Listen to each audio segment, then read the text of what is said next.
Chrissy, thank you very much. Well, you know, a lot of attention is on Wall Street these days, but what does the financial mess mean to us? Here to talk now about a little bit more about this and about how local businesses are affected in the, we'll talk about that as well, right? Right. Okay, good. Point Loma Nazarene's business professor, Randy Ataide. Good morning. Good morning to you, Arthel.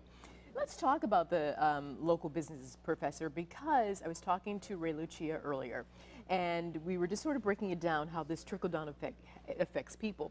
And I mentioned how, you know, some of the businesses, they don't have because of the economy, they don't have the money to allow their employees to work overtime hours. Right. This has really been, I think, misconstrued that this is just an issue affecting Wall Street.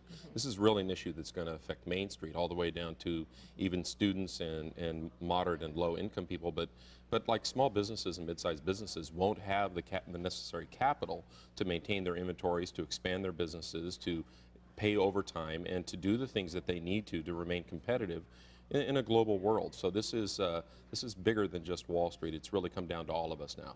How do you think we got to this point?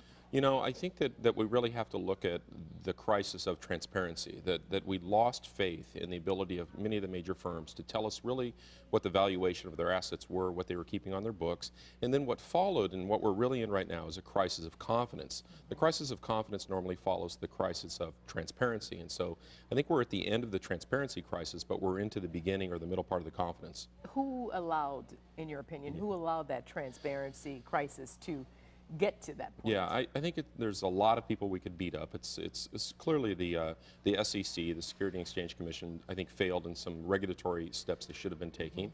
I think that we as individuals have overspent, and also we failed to hold corporations accountable for their actions. But why did it get so lax? Yeah, it got so lax, I think, simply because the value of money over the past 5 years, credit became so easy, so accessible to not only homeowners, but also to businesses. And I think we took unnecessary risk in the markets, all of us collectively as a society. What do you say, because you teach business management and entrepreneurship, what are you telling your students? Yeah, well, on the student level, I'm urging them to be very conservative. That we're in a position now to where cash is king.